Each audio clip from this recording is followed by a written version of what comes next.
What is up, YouTube? In the spirit of Black Friday just passing, I want to talk about everybody's favorite subject, money, dinero, moolah, the green, dollar make you holla. I actually used to be really bad with money, but not in the way that you might think. I used to be really bad with underspending money than I was overspending money.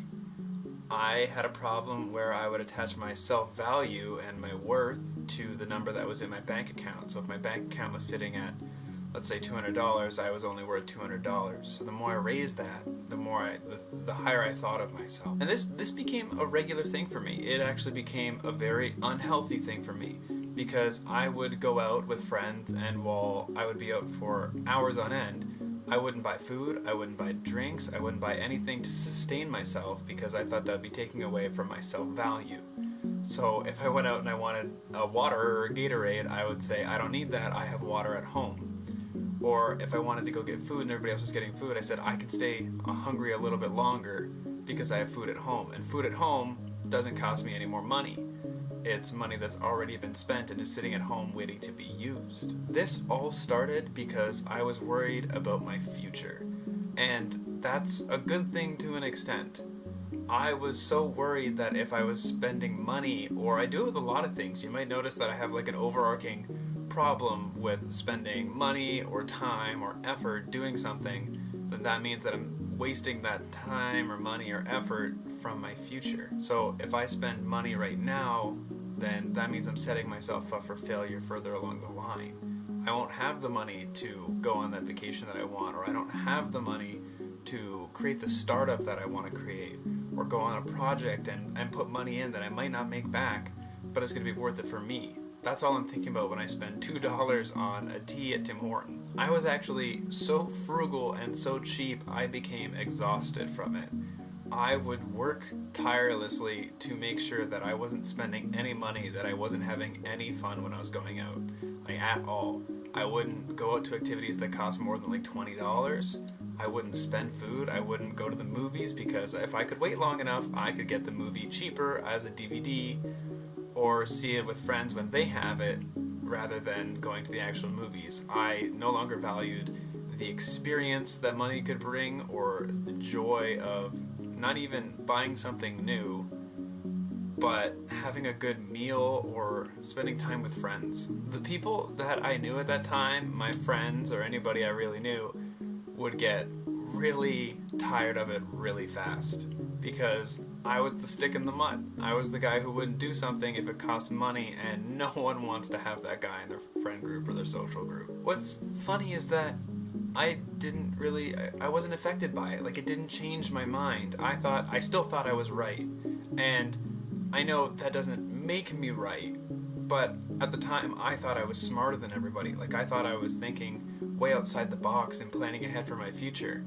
And it's a good thing to save money, but I was becoming so obsessed with it that I couldn't do anything. Most normal human beings would feel a little bit easier spending money once they started earning money, but that couldn't be further from the case for me. As soon as I started earning money, I easily put what the hour value was to the dollar value. So if I had $20 and people were spending $20 on dinner, I would think to myself, that was 2 hours of work at a shitty job that I didn't like. So I'd rather just save that money for something I really, really, really wanted, instead of thinking that I would work another 2 hours to make up for that meal that I just had. I'm not willing to spend 2 hours of work for a McDonald's combo meal. I would never eat McDonald's. That's a terrible analogy. Rather fucking eat my shoe. The subject for people, and it's become a very taboo thing to talk about, but I really wish it wasn't, because I think it needs more exposure. And I know nowadays people are more conscientious and open about what they're earning, what they're doing, and what they're creating more than it ever has in recent years. I never understood why people are so secretive about their salaries and their bank accounts. Everybody makes money, everybody spends money on stupid things, and everybody's got debt at this point. It's 2018. You can't go to college without going like 10 grand some odd in debt at this point. All this secrecy does with their money is it strengthens buyer's remorse. It strengthens the stress that we feel with our money, and how it's such a taboo subject. We need to really open that up and start talking about it so people can feel more at ease, and then people can find solutions by word of mouth and talk about it. And that's how we resolve things. We talk about it. We're social creatures. That's what humans do. Not only that, but that's where the harmful relationship with money originates from. If we were to open up about money a bit more and start having more conversations, then we wouldn't have such a poisonous and harmful relationship with money where people are too afraid to talk about it and they just keep going more and more and more and more in debt. That was a lot of mores. If we started being more open with conversations about money and our salaries and our income and everything that I mentioned before, then I honestly think we'd see people doing more startups and being entrepreneurs and spending the money that we want to, instead of creating such a status symbol and using it for a power play and putting it all for show.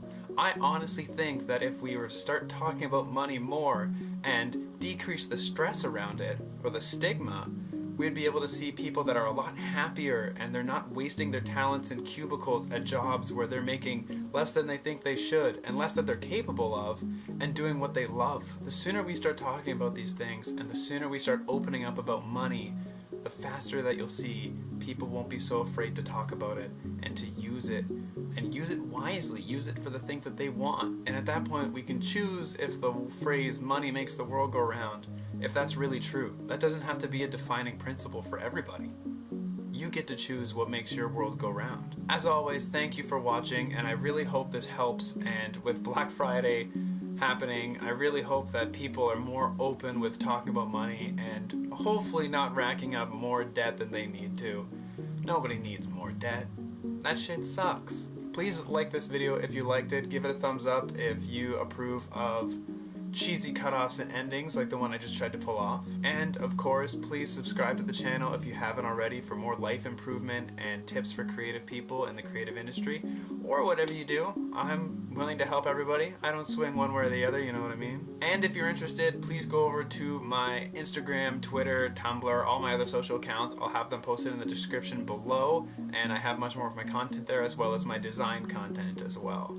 Sorry I haven't been uploading that much. I've been really busy juggling the full-time job with the client work outside of that. It's been hectic. As always, my name is Shane Saxton, and this has been what was on my mind this week. Please remember to be kind and stay curious, and thank you for watching. I will catch you in the next one. Goodbye! That didn't go very far. Well, that sucks.